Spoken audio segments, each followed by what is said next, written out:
Many characters in the Bakiverse have put their bodies and minds through hellish training in order to turn themselves into living weapons. Some of them started young and became prodigies of their field, like Katsumi Orochi. Others stayed at the pinnacle of their field through sheer training and discipline alone, like Katsumi's dad, Doppo Orochi. Yet others had to put their bodies through an intense regimen of steroids and surgeries in order to gain the strength that they lacked from birth, like Baki's half-brother Jack. But there are only two people in the current series that can be said to be born for battle. This is because, unlike the rest of the cast, these guys have an innate genetic advantage in the form of a back that would put the fear of God in people just by looking at it. That's right, we're talking about the Hanma family's innate technique that gives them brute force superiority over everyone else. The demon face back. What exactly makes Baki and Yujiro's backs look like that? Is it genetic? And how long has it been in their family? We'll answer all those questions and more in this video. This is the demon face from Baki. Explain.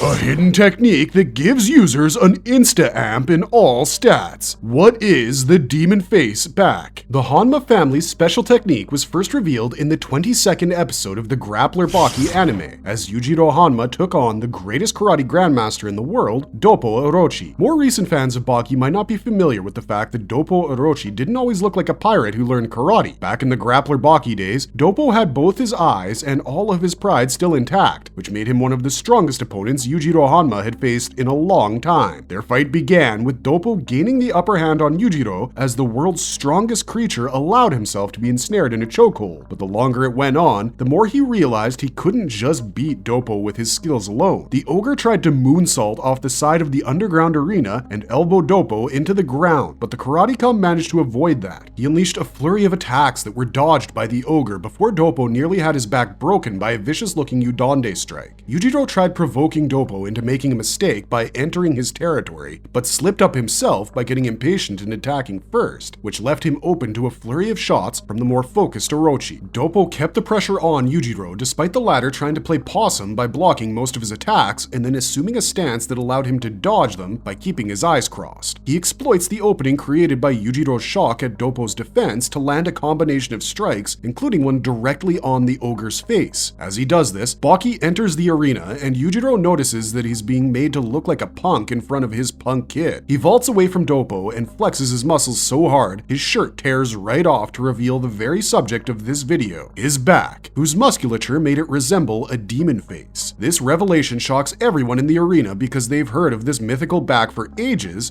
but evidently it's their first time seeing it. Yujiro calls the demon face a technique because in order to activate it, he has to flex his muscles in a certain way. Once he does that though, he becomes exponentially faster, stronger, and more durable. In that fight with Doppo Orochi, Yujiro executed a combination on Doppo pre-demon face back activation that didn't do much damage to the karateka. In fact, Orochi was able to counterattack and leave Yujiro stunned momentarily. However, with the demon face activated, Yujiro made short work of the grandmaster. His attacks became so fast that Doppo didn't even register the first flying kick sent in his direction. Keep in mind that this is a guy that fought and defeated a Serbian tiger, one of the strongest mammals in existence, with his bare hands. That's why Doppo's called the Tiger Killer. And by the time he did register the attacks, Yujiro's strikes had already left him singed like a cinder block. He tried to launch a deceptive counterattack, but Yujiro slapped his eardrums open, took his right eye from him, and then punched him so hard that it legitimately killed Doppo Orochi on the spot. You guys remember how in his fight with Kaio Kaku, Yujiro won by default because Kaku stopped his own heart? Well, the exact opposite happened here, which also explains why the ogre was so pissed off during his fight with Kaku. Doppo Orochi was only saved by the medical efforts of Kurha Shinogi because the underground arena doc couldn't do jack to save him, and the L broke him so hard that Doppo quit the dojo,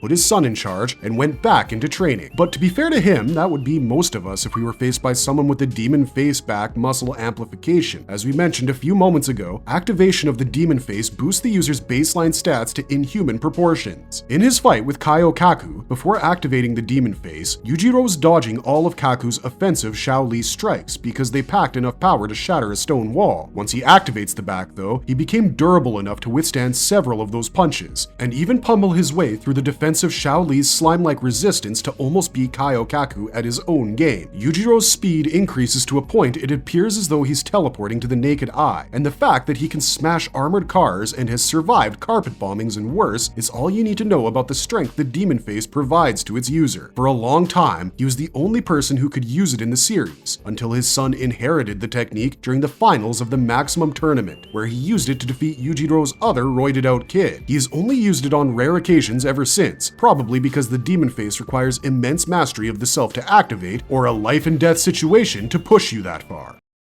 A genetic trait that makes full-blooded Hanmas natural-born fighters. How the Demon Face back works, and why Jack doesn't have it. Speaking of the Maximum Tournament, let's talk a bit about how the Demon Face works and why it doesn't work for certain characters that it should realistically work for in the series. For starters, the Demon Face appears to be a genetic characteristic. The only characters that possess it throughout the current timeline of the series are Yujiro and Baki, and if you have to include historical characters in the mix, then Yuichiro Hanma counts as well. You guys don't need rocket scientists like us to tell you what's common amongst the three of them, but you might need us to explain the next part to you. The Demon Face is clearly a genetic trait unique to the Hanma family's bloodline. Yujiro has it, who probably got it from his dad, and then passed it down to his son Baki through his relations with Baki's mother, Emi. So why is it that Jack Hanma, who is also Yujiro's son, doesn't have the power that is seemingly associated with Hanma genetics? Well, there's a few reasons for this, some of which are disturbing, so fair warning, things might get dark here. Jack Hanma is Yujiro Hanma's firstborn son, and he was fathered by the ogre during his stint with the Viet Minh during the Vietnam War. His conception was a violent ordeal because Yujiro essentially violated his mother in a tunnel. She was actually a Canadian spy working for the UN. Instead of ridding herself of the result of her violation, Diane ended up keeping the baby, who grew into the originally weak and malnourished looking Jack Hanma. The reason Jack needed all the drugs and surgeries he did in order to succeed as a fighter is because he simply didn't inherit the Hanma genes that make them physical powerhouses. Yujiro says as much during his observation of Baki's growth and maturity as a fighter when he states that the reason Jack resorts to weak things like surgeries and such is because the Hanma blood runs thin in him. When he fathered Baki, Yujiro was consciously looking to pass on his genes to the next generation. The conception of Jack was just a mistake to him. We don't know if intention translates into genetics in some way, but if it does, this could be taken as one of the reasons why Baki got the Demon Face, but Jack didn't. There's also plain old genetic deviation to account for, because many a time, external characteristics aren't passed down to the immediate next generation. If recessive genes kick in, a child born to both brunette parents could have blonde hair and blue eyes. So now that we have all the reasons for why Jack doesn't have the Demon Face on his back out of the way, let's look at how the ones on Baki and Yujiro's backs work. At its core, the Demon Face is essentially a completely different muscle structure for the back from that of a regular human being, which allows its inheritor to fight harder, faster, and longer than anyone else. Typically, the traps and lats of a well-muscled back tend to look like a garbled face, especially when the back is flexed. The space between the lats and the traps ends up looking like eyes, and the more you train that region, the more it starts looking like Bumblebee crash-landed on Earth and decided every day was back day. But for those who possess the Demon Face, their back muscles near perfectly resemble the face of an Oni, or a Japanese demon, which looks like it's crying when flexed to the upteenth degree. The structure of the Demon Face back is such that it makes its user's natural fighting stance like that of a natural predator. Baki notes that the prehistoric dinosaur hunter Pickle's stance is pretty much the same as his dad's, though Pickle doesn't possess the Demon Face. Yuichiro also had a similar stance during his fight against 2,000 American soldiers on some Okinawan island. Baki has a different fighting stance from his dad and grandpa because he learned how to fight out of necessity, not as an inherent nature. The Oni-like structure of the possessor of this back makes their posture ideal for prolonged hard-hitting fights, and since the back is what makes or breaks a match in terms of sheer physical endurance, having one that was specifically built to outlast all comers during any fight is going to be a natural advantage. The activation of the Demon Face all depends on the personality of its inheritor, according to what we've deduced, because Yujiro can seemingly use it at will, but Baki cannot. The only time Baki uses the Demon Face is when a certain brain drug flows inside of his cranium, which only happens when he's pushed to his very limit. Once he crosses that limit, the Demon Face appears on his back, and he can surpass any limitation he had placed on himself before this awakening. This could be because Yujiro literally lives for a good fight. His entire life is a constant search for something that can challenge him, so when he finds such a thing, he has no qualms escalating things by unleashing his true strength. For Baki, it's different because he only fights to become slightly stronger than his father. It just so happens that his father is also the world's strongest creature. Regardless of that difference, once it's activated, the demon face works pretty much the same way for all its users, and that means turning their enemies into pulp.